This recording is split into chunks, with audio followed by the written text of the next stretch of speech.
Welcome back to my channel, Literary Analysis. I hope you are fine and well. So today we will discuss about Ode on a Grecian Urn by John Keats. As we know that John Keats is a romantic poet and a very much famous poet of English literature. He wrote many uh, poems and lyrical ballads and many more.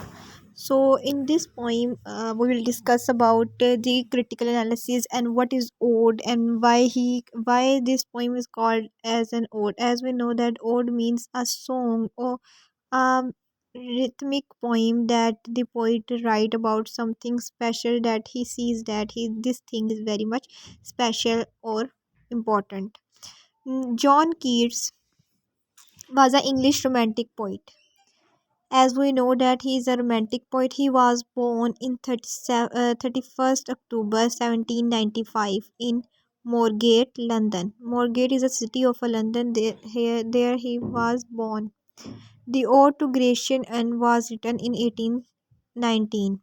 So this poem was written by John Keats, that is who is an English romantic poet, and he wrote many more poems. But this is very much famous poem of John Keats, and he is born in London, and that is why he called as the romantic poet. He also the friend of William Wordsworth, as we know that he was the romantic poet. So John Keats also a romantic poet. He wrote many odes and many songs about necessary things.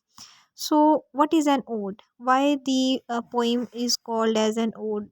For example, ode as an Grecian urn.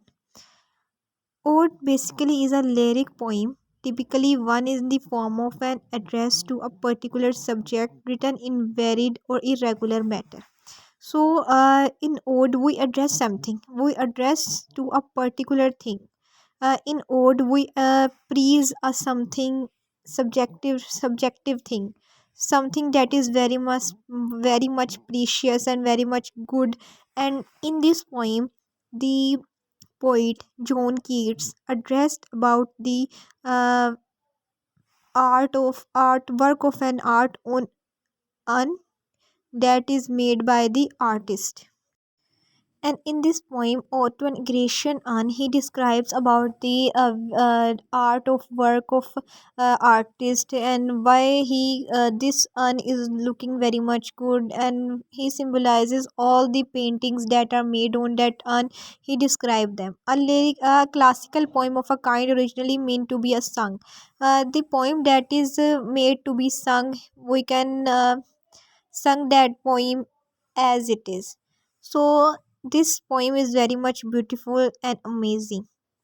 A work of art is an expression of beauty. So basically, we know that every piece of work of an art is expression of beauty. In work of an art, every type, every painting, uh, everything that we do that we can call that art is known as expression of beauty.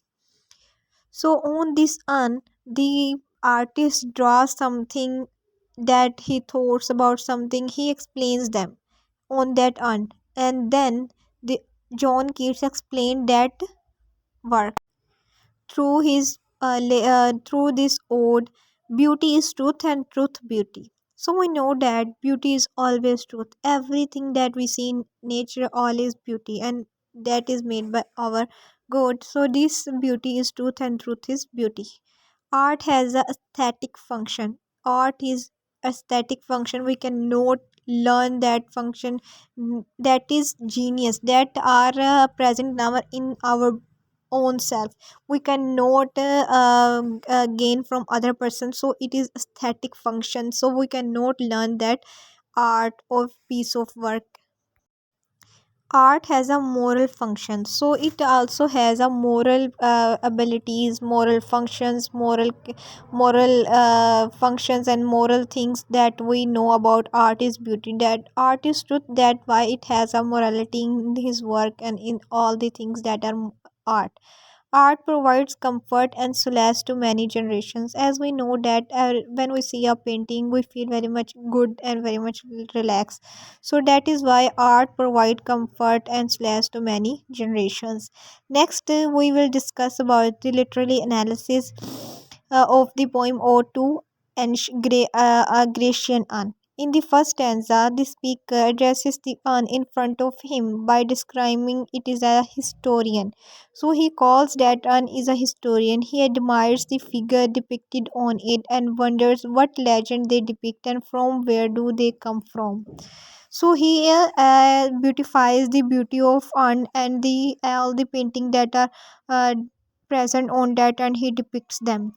In the second and third stanza, the speaker looks at a picture on art and which depicts a man playing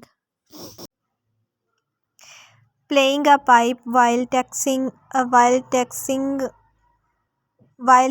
next to his lover under a group of trees. He believes that the man's unheard melodies sound better than anything mortal because they are not affected by time. He also talks about how even thought the man cannot kiss the woman, the love between the two will last forever, unlike mortal. In the fourth stanza, the speaker looks at another picture which depicts a group of villagers talking a heifer to be sacrificed, and he imagines that their town will always remain silent and that they will never return. In the final stanza, the speaker addresses the urn once again, saying how long after his generation it will remain as a mystery to others. So, through this analysis, we know that we understand that the poet is basically explains the beauty of art and the work of an artist, and how he explains the beauty of that beauty.